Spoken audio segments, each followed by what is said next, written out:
not only that, not only because of the power, look at the opulence Ravana is offering to this person. How much opulence he is offering? Ravana picked up so many thousands of beautiful ladies across the universe.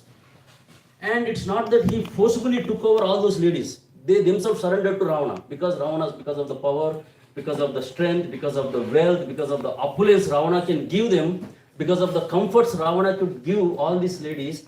They themselves, so many queens across the universe, they surrendered to Ravana and they are in the palace of Ravana. They are willing to serve Ravana under all costs. Right? But here, she could get all the comforts, whatever is needed. And she would be the queen of Lanka. And Ravana would put her on the throne and treat her like a queen. In any ordinary human being, any ordinary woman, it is very easy for a person to get succumbed to these kinds of allurements. But Sita being so chaste, then let's see what Sita says out of this. So that is the beauty of Sundarakanda. That is the beauty of Sita. It's not external beauty we are talking about, right? In Sundarakanda, we thought why Sundarakanda is so beautiful? Because of the beauty of Sita, because of beauty of Ram, because of beauty of Hanuman, beauty of Lanka. So when we are talking about the beauty, I mentioned that it's not the external beauty we are talking about, the internal beauty of all these personalities. What is the internal beauty of Hanuman?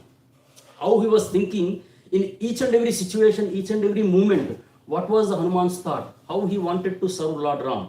What was his determination? Ekeha Purunandana, one-pointed attention, one-pointed determination to achieve this goal, right? And Sita's mood, look at Sita's mood, right? How dedicated, how chaste she is to Lord Ram. And she does not even know whether Lord Ram is alive or not. She does not even know whether Lord Ram will come or not. There's no question. She doesn't even know anything, what's happening. There is no communication between Lanka and other side of the Lanka. So she doesn't know anything but her chastity. That is the beauty of Mother Sita. So now Sita, she picked up a blade of grass and put in between her and Ravana. Just to insult Ravana, she put that in front of them and with a gentle smile. And then she responds to Ravana. She says, I cannot be your lawful wife obtainable by your personal efforts. I am a chaste woman married to another man. Examine the dharma honestly and adopt a pious way of life. He is famous as a knower of dharma. She's talking about Lord Ram. And is compassionate to those who seek his protection. If you desire to preserve your life, build friendship with him. When the army of demons has killed, you had no capacity to protect and was destroyed at Janasthana, the place of death. You acted in this dishonest way. See, Ravana, he sends 14,000 demons to the place called Janasthana. At that time, Lord Ram single-handedly, within a Muhurat time, he just smashes them all. Within a Muhurat time, single-handedly, Ram kills them all. So then after that, Ravana kidnaps Sita in a dishonest way. So she is reminding him, what kind of courage you have. Ram alone could kill so many people, 14,000 people at one shot. And on the other side, you are thinking of your prowess and your power. You dishonestly, you kidnapped me. You are a mean creature, finding me in the vacant hut. When the two brothers, lions among men, were away, you abducted me. Had you smelt the presence of Ram and Lakshman, it would not have been possible for you to stand there like a dog under the gaze of a pair of tigers. He is comparing Ravana with the dog. And I cannot be lured by your power or wealth. I am inseparable from Raghava like light from the sun. O Ravana, it is proper for you to unite me in distress with Rama as one would unite a female elephant with the lordly elephant from which it separated in the wilderness. I wish you to build friendship with Rama, the bull among men. Surely it is the right thing for you to do if you are desirous of avoiding a dreadful death. It is good for you to give me back to Rama, the foremost in the Raghu dynasty, otherwise you will face death. So just imagine, on the other side, very, very powerful personality, that too with so much ego, having so much opulence and so much power, and he can command everybody, all the devatas. And on the other side, a simple lady, a simple woman sitting there, she doesn't even have any strength, and she's commanding like this. So how much humility, how much humiliation the Ravana must be going through now. He's completely humiliated by Sita, right? Then hearing the sharp words of Sita, the lord of demons, Ravana, he replied in unpleasant terms. My love for you has restrained my anger. So now he's talking about his love, how much he loves Sita. My love for you has restrained my anger, just as a good charioteer controls the horses galloping on a rank path. Oh, beautiful one, it is on this account that I do not kill you, even though you deserve to be killed and insulted. Oh, Maithili, for each of the piercing statements made, you deserve a dreadful death. But it says, because I have so much love, I love you so much, I don't want to hurt you, I can't hurt you. Even though you deserve death, but I cannot hurt you because I love you so much. Right? Then Mother Sita again, she exchanges some more, piercing words to Ravana. Then after that, finally Ravana says, I shall wait for 2 months. He gives ultimatum. He is giving a warning. I shall wait for 2 months. The deadline fixed. O lady of beautiful hue, thereafter you have to share my bed. If you still reluctant to accept me as your husband after 2 months, you will be sent to kitchen to be cooked as a morning breakfast. For me. So now that's love. Love at first sight, divorce at first fight. So that is our material love. So have you ever thought about the difference between love and like?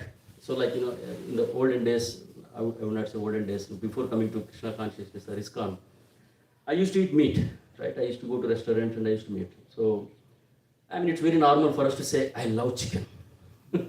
I love chicken. I love fish. Now you should think about it. Is it really a love? When you love somebody, what do you do? Do you harm or do you take care of that person or personality? Right? So it's not that you really love the chicken. You like the chicken. That's the difference. There's a difference between liking and loving. So there is one great philosopher said that if you like fish, you water the fish. You feed the fish. So if you love the fish. But if you like the fish, you go and kill and eat it. So now Ravana is thinking about his love. He's telling that I love you so much. But if you don't accept me, then I'm going to make you my breakfast. That is Ravana's love. So there are so many incidents in India. On the name of love, we see. Sometimes people they say that I love you so much, and if the other person doesn't love, immediately other person doesn't accept. They take an acid bottles, they throw the acid, and they do so many things. So is it the love? It's a perversion. So it's not real love. So the real love means the serving nature. We have to serve. We have to understand the other personality, the object of our love. We have to understand what they like, what they don't like, and behave accordingly. That is the real nature of love. So we want to love our family. We say that I love my wife, I love my husband, I love my children. If you are loving your family, just understand what their needs are. Try to serve them in a way we can uplift them on the path of Krishna consciousness, so that ultimately they go back to Krishna. So that's how we should show our love. Right? So, then Sita wants Ravana back, saying that obviously there is no one among your people keen on your welfare. Looks like there is no one in Lanka who is your welfare, who thinks about your welfare. Since nobody is preventing you from this reproachable act, oh stupid demon, where can you go to escape the consequences of your sinful words spoken against Ram's concert of undimmed brilliance? Oh ignoble wretch, I wonder why your dark brown, distorted eyes do not fall off when you look at me lustfully. Why does not your tongue drop down while you speak such words against the concert of the religious king Rama and daughter-in-law of Dasharatha? O Ravana, I can reduce you to ashes through the fire of my chastity right now. I can do that. Right now I can kill you. Right? But I do not have Lord Ram's permission to do so.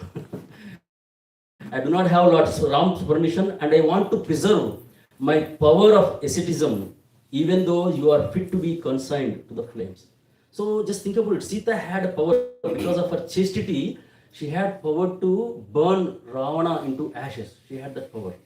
But she's so chaste, she's so loyal to Lord Ram. She says that I do not have permission of my husband. If I had permission, I would have killed you right away. So she's just waiting for Lord Ram to come there and really take her back to Ayodhya.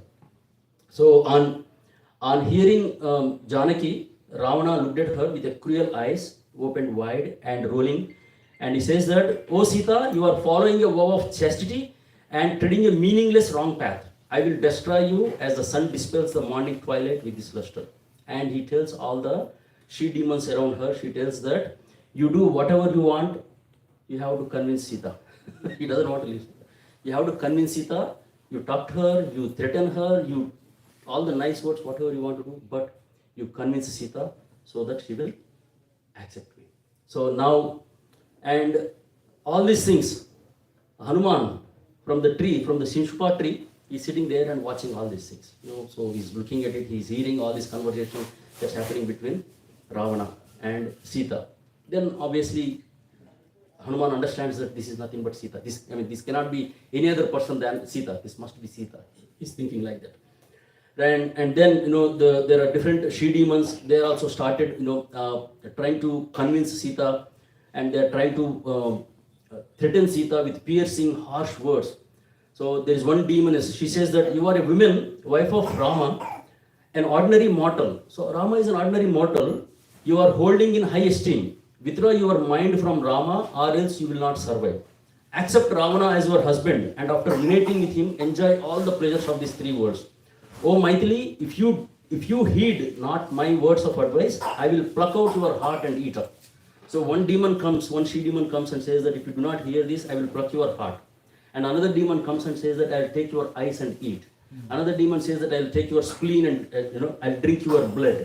So different demonesses among in that area, they are coming and threatening Sita. Just imagine how much pressure Sita must be going through with all these things surrounding by her, right? And then and one demoness, she tries to be justified, and she tries to be a nice. She says that no, let's not do that. Why are you taking each part? Let's cut her into pieces, equal pieces. Let's stop everything. Let's cut Sita into equal pieces so that we all can share equally. I don't like fighting for the meat later on. So another demon is telling like that. So like this, different demonesses are threatening Sita with harsh and piercing words, but Sita unmoved with all these things, not even shaken, little bit, right? With all these warnings that everybody is giving. And during the time, as one demoness says that, I want to cut you into pieces and we all can eat together, then one out of them, there is one very old she demon called Trijata.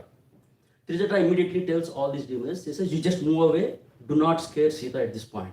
And she says that, I got a dream last night. And it's very, very peculiar, very interesting dream I heard. So I wanted you to know what this dream is. So everybody's curious, what did you do? What was the dream?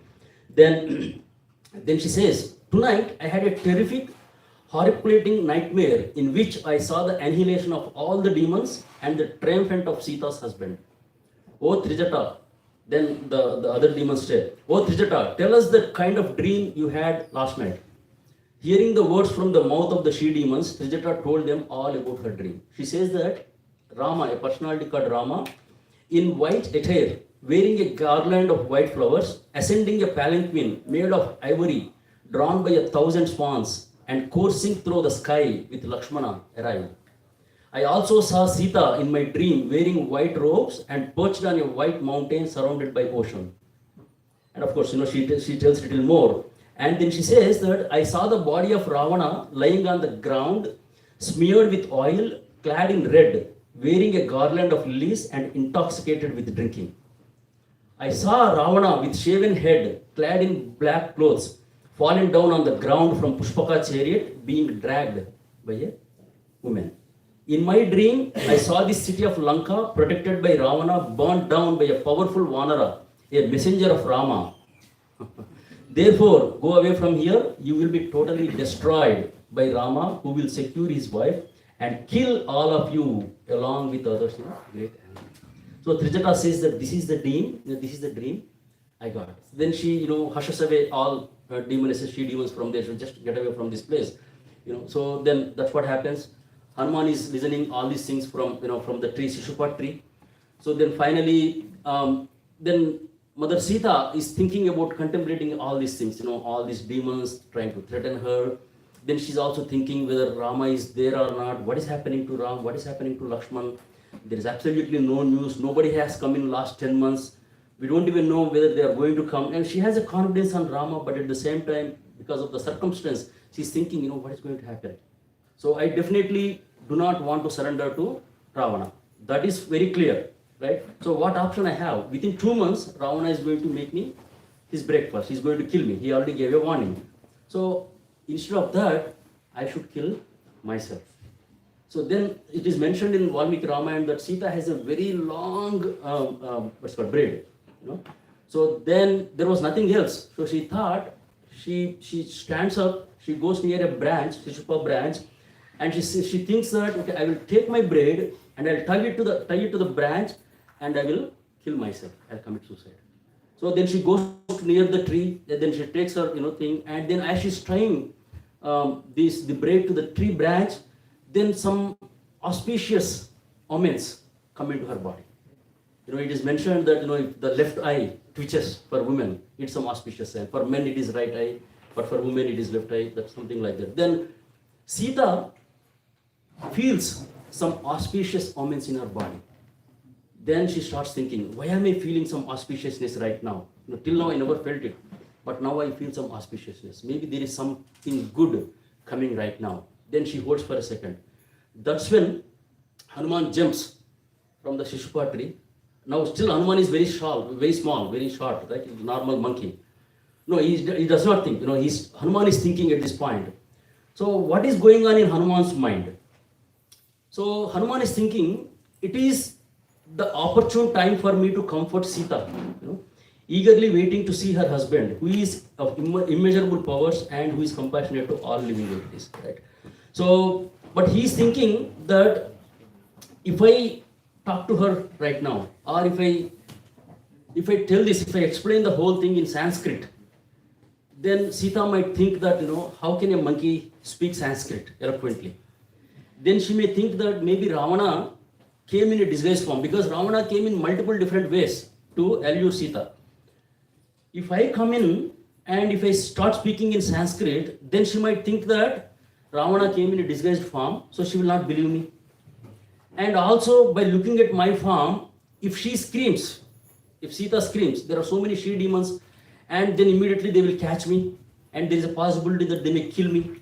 So I cannot shout, I cannot speak to her in sweet words right now, I cannot speak in Sanskrit, I cannot do anything, but I have to somehow protect Sita.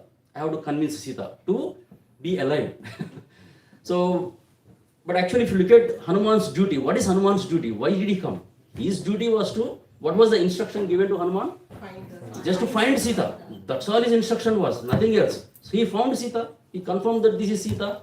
He could have simply gone back to Lanka, gone back, right? To tell that, yes, I went to Lanka, I saw Sita, now you do your job. But Hanuman is not like that. Hanuman is not like that. In Valmiki Muni, in the next section, in the Yuddhakanda, Valmiki Muni mentions that a servant is considered low.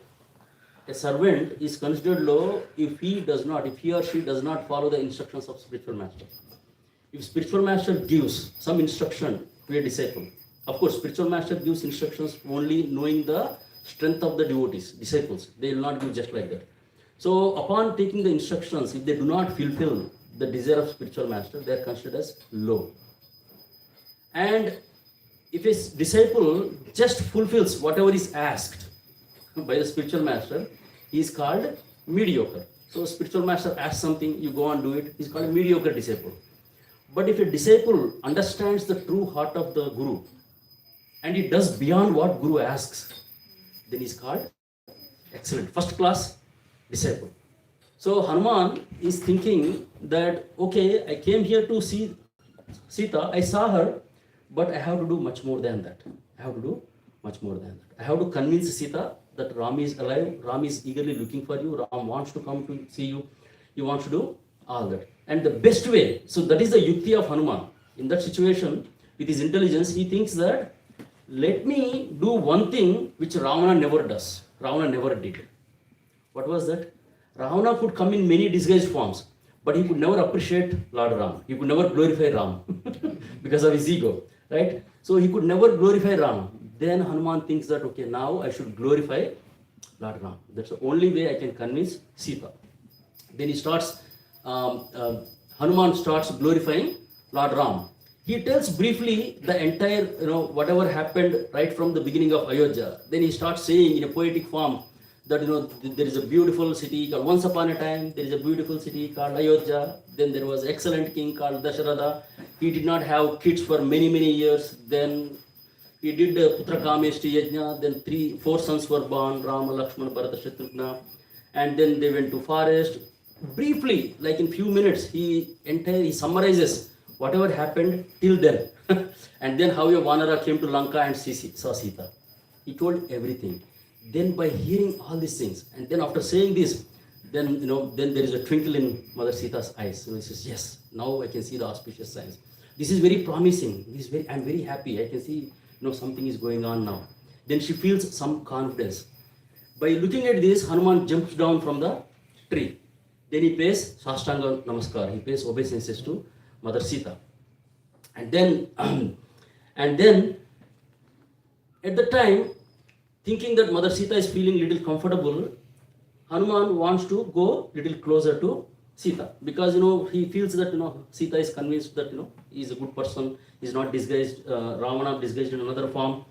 So then she tries to go towards Sita. Then immediately Sita gets scared.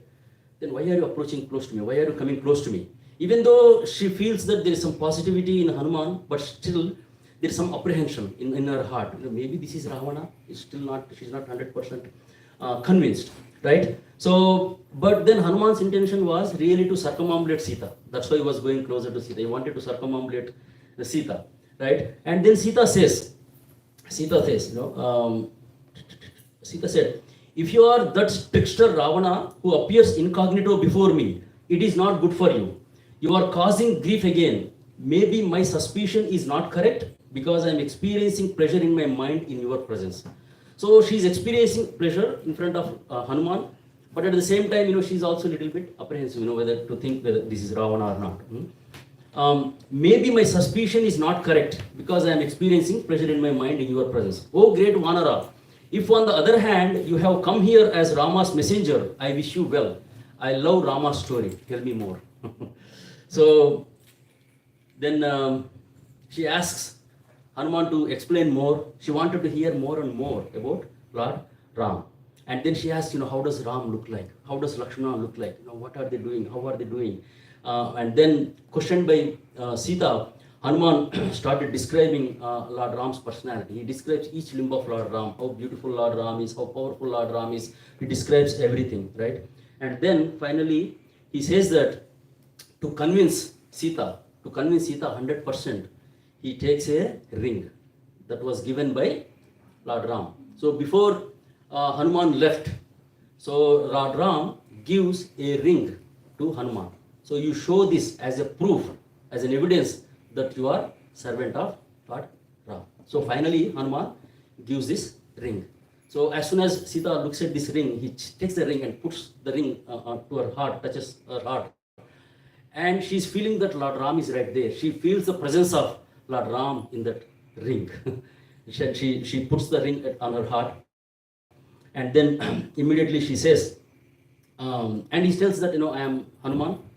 I am Dasa of Lord Ram. I am a servant of Lord Ram. I am here and my name is Hanuman. He introduces himself. And then he gives confidence to Sita. And he tells that, do not worry. Nobody can defeat Lord Ram. Lord Ram will come. He will come with Lakshmana. And then he will take you for sure. There is no doubt. Be confident, O Mother Sita.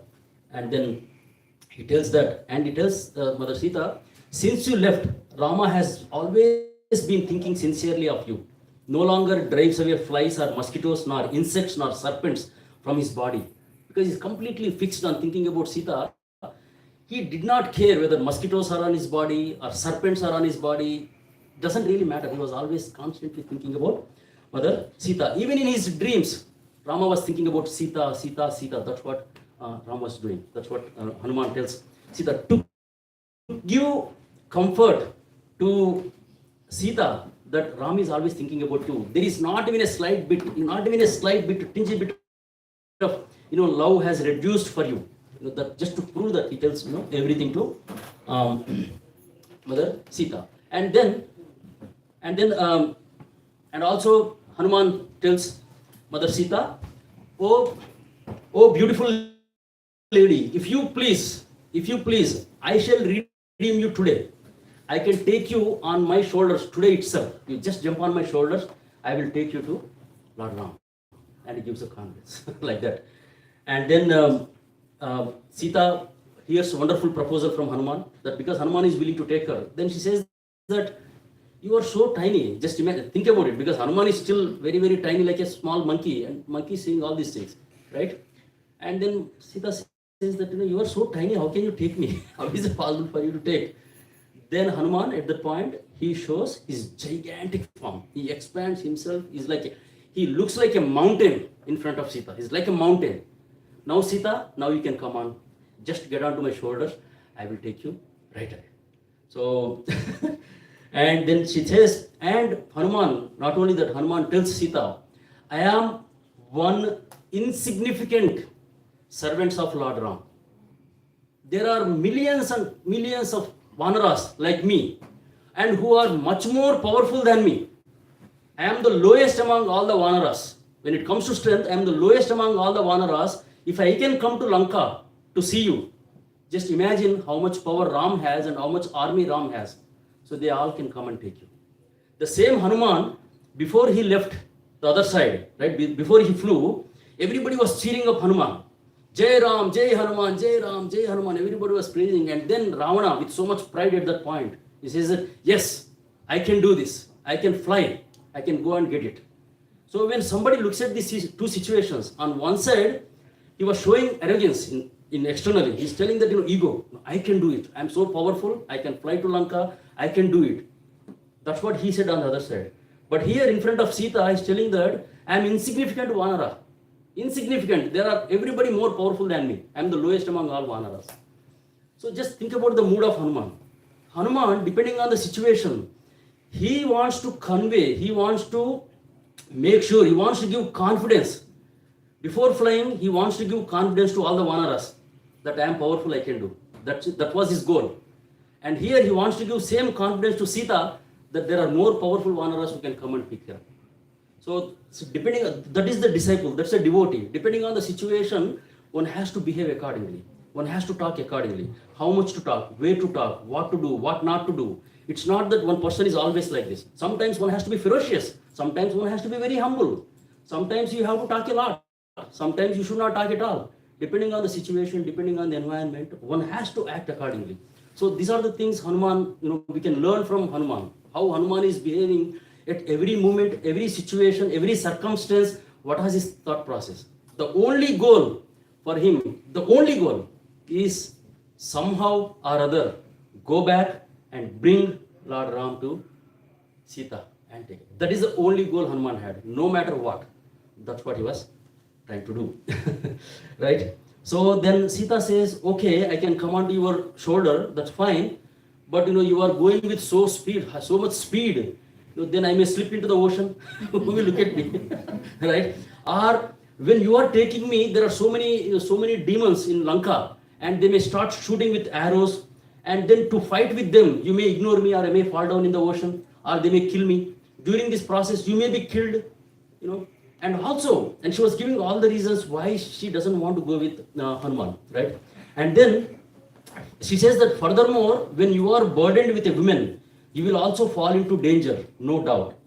As the warriors armed with spears and maces surround you and attack, your life will be in danger because of me. And the demons are in large quantity, and they will be armed with weapons. You are unarmed. How can you fight and protect me? And she says that it may be that you can kill all the demons, but by such an act, the fame of Ram will be diminished. So he wanted to glorify Lord Ram. Yes, you can do it. Ultimately you may do it. But I wanted Lord Ram to come and take me. And also she says that, oh Hanuman, I cherish my devotion towards Ram alone and not touch anybody of any other man. She does not want to touch any other man. It will be proper if Ram comes here, kills Ravana along with all his relations and takes me away. So she says that That's what I want to do. So, and then Hanuman says that so she accepts what Sita says, and she takes permission from Sita that she wanted to go back and give this news to Lord Ramchandra. But at that time he thinks, okay, I saw Sita, I want to go back and give this information. But he wanted to estimate the power of Ravana. How much power Ravana has. Anyway, I am here at Lanka. I want to estimate the army. I want to estimate how much strength Ravana's army has. And I want to see Ravana, this evil-minded Ravana, evil-faced Ravana, I want to see him also and understand all his prowess, how much he is. Then how do you get this attention? Then he thinks about it, and he wants to somehow get attention of Ravana. Ravana is like, is a very, very powerful warrior, great king. He is not going to come just like that. If somebody is here, if somebody goes and tells that there is a monkey, you come and meet him, he's not going to come and see him, right? He wants to get attention of Ravana. Then what he does, he picks up, huge trees are there in Ashoka garden, right? There are gigantic trees. He picks up each tree and he just picks them up, breaks them into pieces, and he throws them everywhere. So as he's picking up all these trees, they make huge noise, loud noise. Then all the demons, you might be wondering how Hanuman did all these things. How did he speak to all these demons, right? There are so many she demons around Sita. But she spoke all these things with, Sita. How did he do that? Because at the time, it was mentioned in Ramayana that all the demons they are sleeping because they are completely intoxicated. They are in deep sleep. They did not get up while Hanuman was conversing with Sita. So now Hanuman with gigantic body, he picked up all the trees and then he broke them into pieces, tiny pieces, and he threw them everywhere. So while pulling up the trees made huge loud noise. Then because of the noise, all the she demons, they woke up from their sleep. And then they were wondering what happened. It was good before night, before we went to sleep, everything was so pleasant, so sweet, so nice, so beautiful. Now, except one tree, the entire Ashoka Vatika is gone. By the time they get up, they realize only one tree is intact. That is the one Shishupa tree where Mother Sita was sitting. Except the tree, everything else is completely destroyed. They completely ground zero, right? Then they saw this Vanara, and then they asked Sita, who is this person? Who is this person? Sita says that, I don't know. Why are you asking me? Why are you asking me? You go and try to figure out who this personality is. But they understand that this Vanara came for Sita, because only that tree is intact. Nothing else is intact in Ashoka Vatika. So then, they tried to fight with Hanuman, but Hanuman very easily, with his left finger, he can just finish most of them, right? Then immediately they rush to Ravana, and they tell Ravana, oh Ravana, oh dear king, there is a Vanara came here into the Lanka and he destroyed entire Ashoka Vatika. Because Ashoka Vatika is very, very dear to Ravana, very, very dear. He says that entire Ashoka Vatika is destroyed by a Vanara, so we don't know what to do, we just do something. Then by hearing this, Ravana says that, okay, he understands that this is not an ordinary monkey, so definitely there is some power to this monkey. But he does not know how much power this Vanara has. So he sends a special commando force, 80,000 Kinkaras. They are called Kinkaras. These are Kinkaras of Lord Ravana's army. Right? So these 80,000 Kinkaras, extremely powerful, very, very powerful. Right? So they come, just imagine, they round up Hanuman from all the directions, and 80,000 army, 80,000 Kinkaras are shooting arrows, shooting mazes, shooting spears against Hanuman. So Hanuman is Vayuputra, right? After all, he is son of Vayu. Just imagine what Vayu can do, how much speed Vayu has, what can he do? With so much speed, Hanuman, he just goes into the sky, he turns around, he ups and down, and then within a fraction, within a moment, within no time, he kills all these 80,000 Kinkaras. Within no time, he kills all these 80,000 Kinkaras. So then, whoever is left there, then they go back and tell Ravana that, all 80,000 Kinkaras are dead. Everybody is killed. So then, Ravana thinks, oh my God, so this is really, very, very powerful. He did not say, oh my God, because he doesn't believe in God. He did not believe in God. So he says, that immediately he says that he immediately sends another very powerful warriors. There is a minister in Ravana's assembly. His minister had very very powerful sons, 7 sons, extremely powerful. So now he's increasing his his side. So he sends next level of people. So these 7 people go and they also try to attack Hanuman. Again, Hanuman very easily destroys all of them. Of course, I'm not giving description of how he killed each of these personalities, because the entire how Hanuman attacked each of them, how he killed, there are like 2 or 3 chapters in Sundarakanda, how he attacked all of them, right? So then finally, then he looks at all of them and he sends somebody called Jambumali. Jambumali is also a very powerful warrior. So first he sent Kinkaras. Kinkaras could not do anything. Then he sent 7 powerful sons of a minister. They could not do anything. Then he sends extremely powerful warrior. He's called Jambumali. He sends Jambumali. Jambumali goes in the chariot of donkeys, right? Then Jambumali is also very powerful. He also had some mystic powers. Then Jambumali, then when Hanuman, he picks up Jambumali's chariot, and then he just does whirls around with Jambumali, with Jambumali, and he whirls it 1,000 times, thousands of times. Like not like he did not take like several hours. Within few seconds, whirled it around thousands of times. First eyes of Jambumali came out. He was just somewhere else. They were somewhere else. And then the tongue came out. Then the heart came out. Then the limb came out. It's like different parts of Jambumali completely came out. Right? So then Jambumali was killed. Then finally Ravana was thinking, who else can really do this work? Then he looked at in the assembly. Then he sees his son. His name is Akshakumar. So in the prayers that we just recited for Hanuman, so Akshakumar. So Akshakumar with so much confidence, he tells that, oh my dear father, I understand that Lanka is in danger. I can do this for you. And then Akshakumar goes to fight with Hanuman. So again, there was a very, very fierce battle between Hanuman and Akshakumar. And Hanuman kills Akshakumar also just very, very easily. He could kill very easily.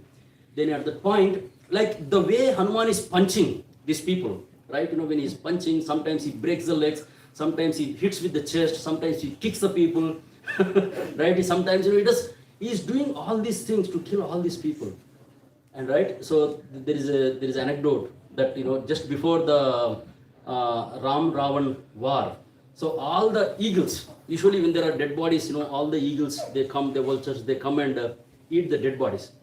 Right now, just before the war was about to begin, right? Then all the vultures, they had a meeting, they assembled, because they want to have a strategy. They understand that there are going to be a lot of dead bodies. There should not be any fight between us, so we have to treat everybody fairly. How to take this food? So then, the head amongst all these vultures, she says, this is our policy, okay? So now Ram and Ravana, there is going to be a war. There are going to be a lot of dead bodies. We are going to have a lot of food. But we have to be fair to each other. So let's have a strategy. What is the strategy? He says that if somebody is killed by Hanuman, who should eat the dead body?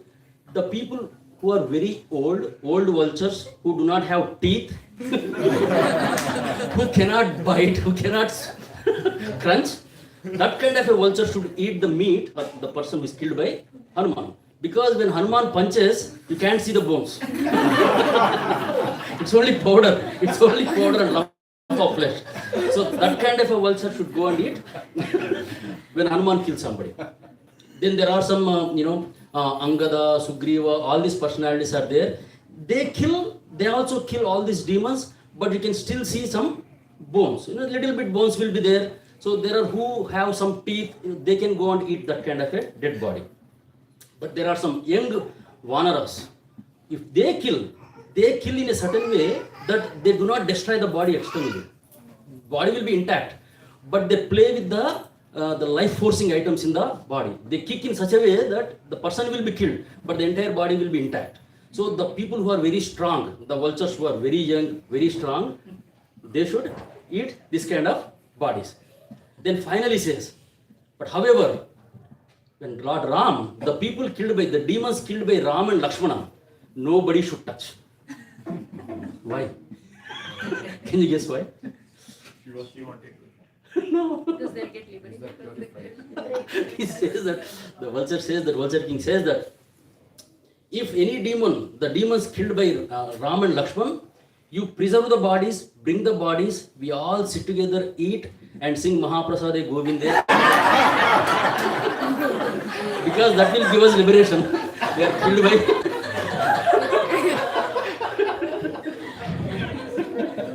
So that was the agreement between all the vultures before. So now, this is Ramayana. this is not in Valmiki Ramayana, by the way. So finally, even Akshay Kumar is dead. Now first time in Ravana's life, he felt pain in his body. He understood what is pain means. Because until now, he never understood what other person feels, what is pain means. When his own child died or killed, then he understands what is pain. So at that time, he sends one extremely, the most powerful, who could defeat Indra very easily. Another son of Ravana, his name was Indrajit. He is also known as Meghajit. He is extremely mysterious. He has a lot of mystic powers, very, very powerful. He could defeat Indra very easily.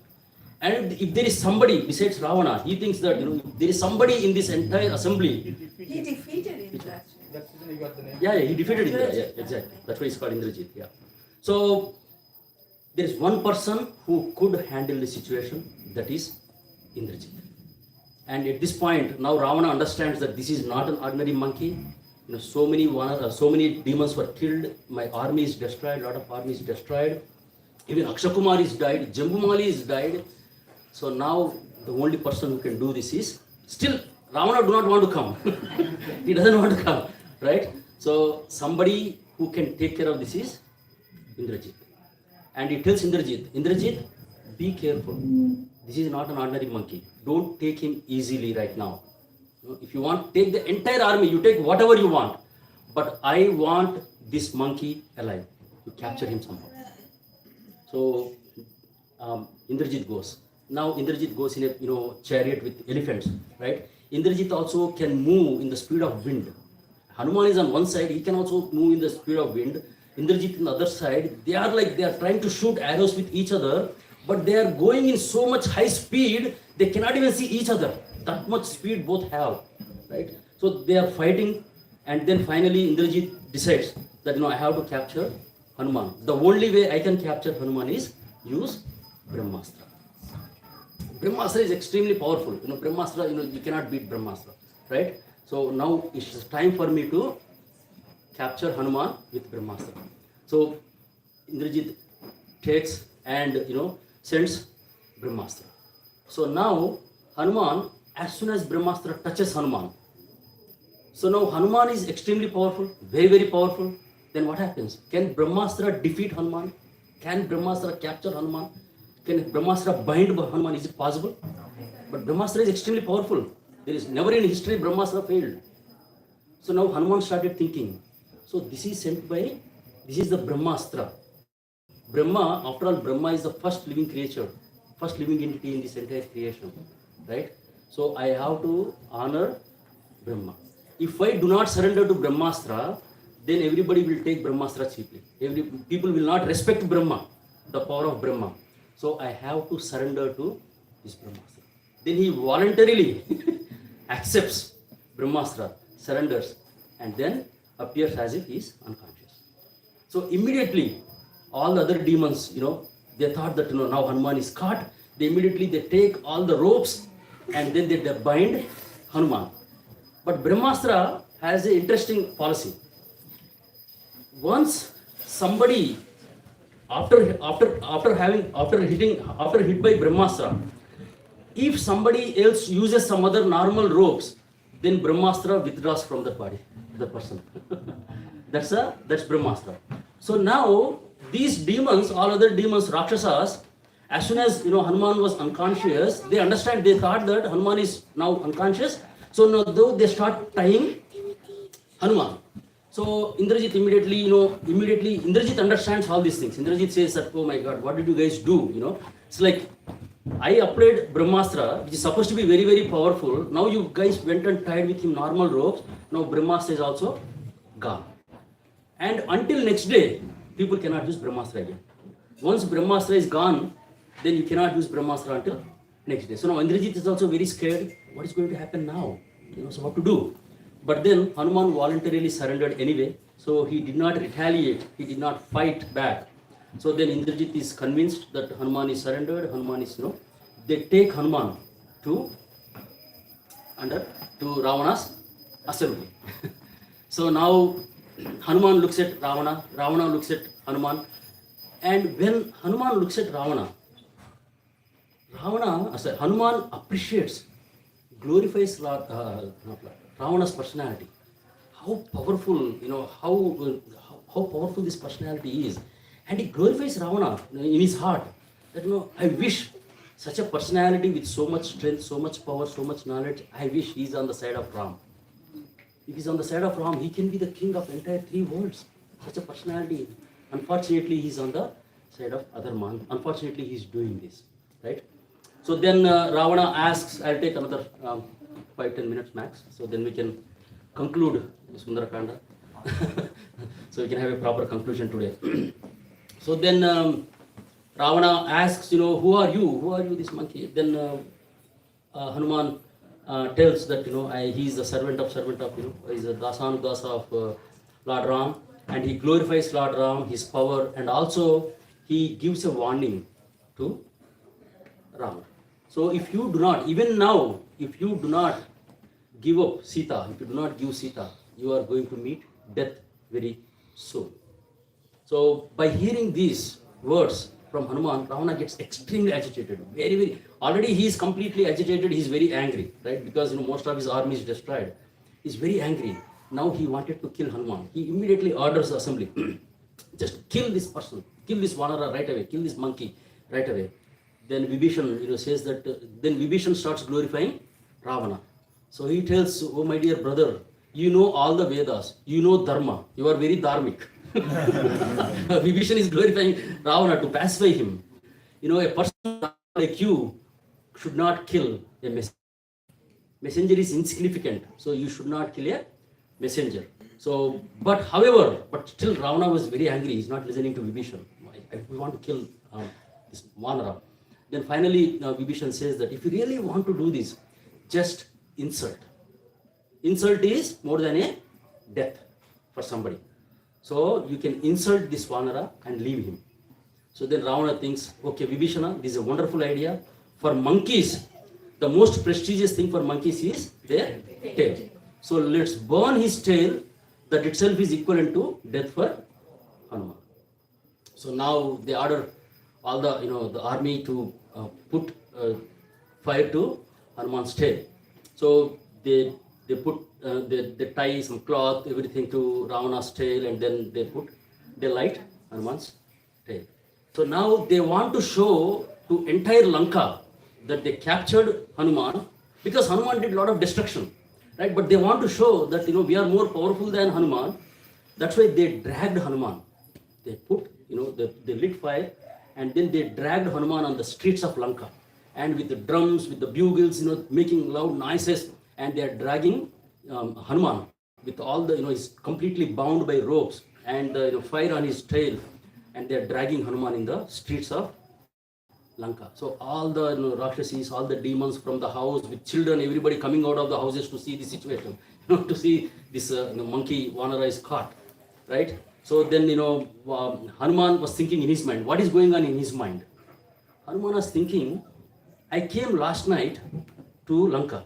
I saw Lanka during night time. I did not see the entire city properly. So this is an opportunity for me to go and see each and every corner of Lanka, so that we can fight properly. We can fight Ravana properly. So that's what Hanuman was thinking. He was not thinking anything else. How can I serve Ram in this situation, right? So he looked at every corner of Lanka. Once he is done surveying the entire Lanka, then he decides, now this is the time. Enough of all this, playing all these games. Then immediately at that point, he decides to cut off all his, the ropes. Then he becomes giant. He jumps onto the, one of the pillars in the, one of the palaces of Lanka, and he starts burning every palace of Lanka.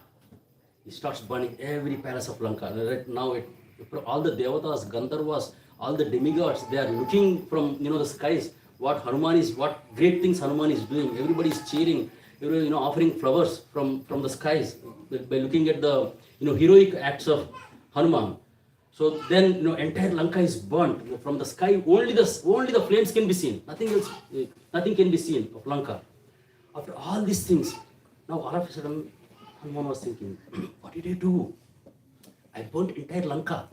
He was about to leave. He put his tail in the water of the ocean to subdue the fire. Then he started thinking.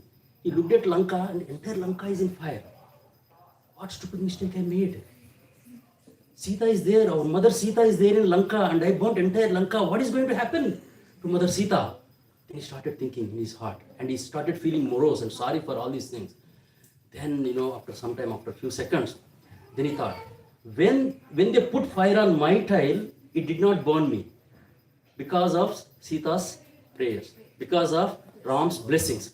So if Sita has that much chastity which can prevent fire from burning my body, definitely fire god will take care of Sita. I have 100% confidence. However, I will go and take a darshan of Sita before I leave Lanka. Immediately goes to Sita. Then Sita appreciates Hanuman for all the heroic acts Hanuman does.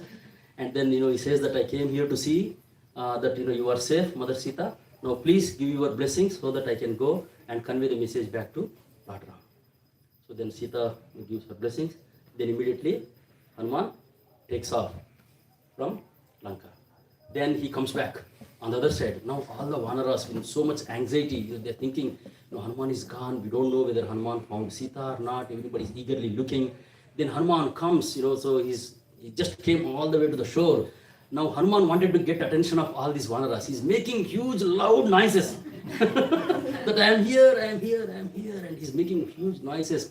And then Jambavan looks at this. When Hanuman is shouting like this, Hanuman is making so many noises. That means he must have seen Sita. He must have seen Sita. And if Hanuman cannot do, who else can really do this act?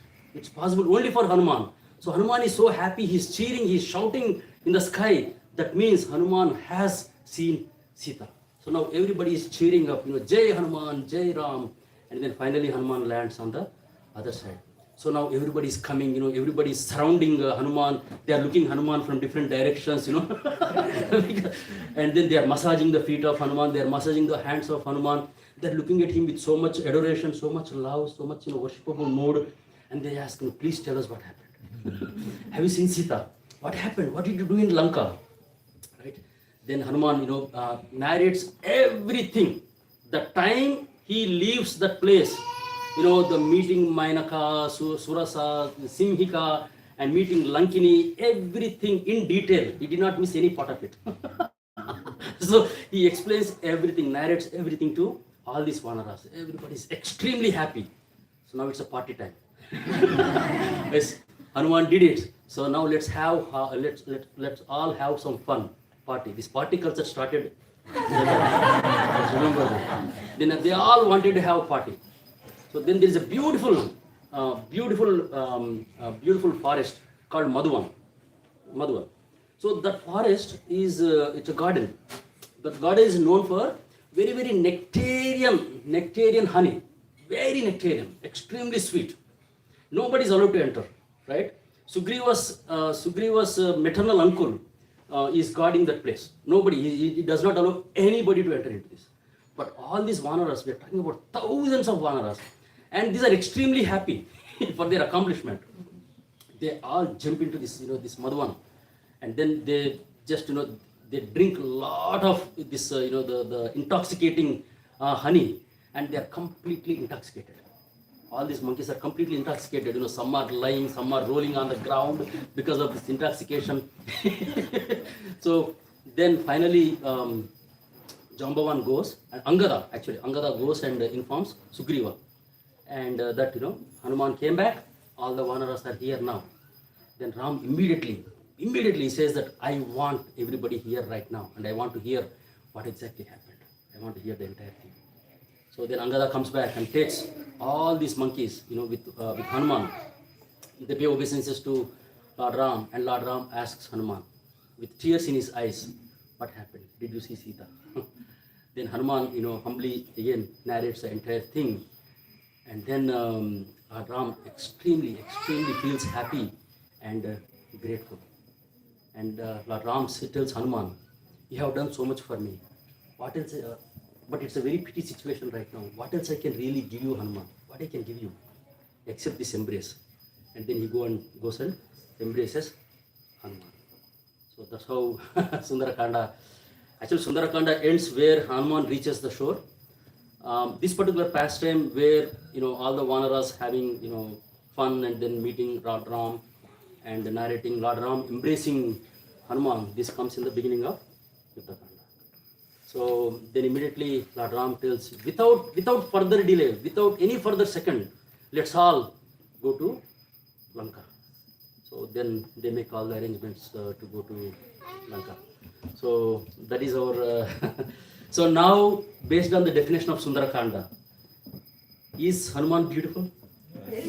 Right? Isn't Hanuman beautiful? What is his heart? Every moment, every second, every moment, under every circumstance, Hanuman's mood was only to how I can serve my Lord Ram.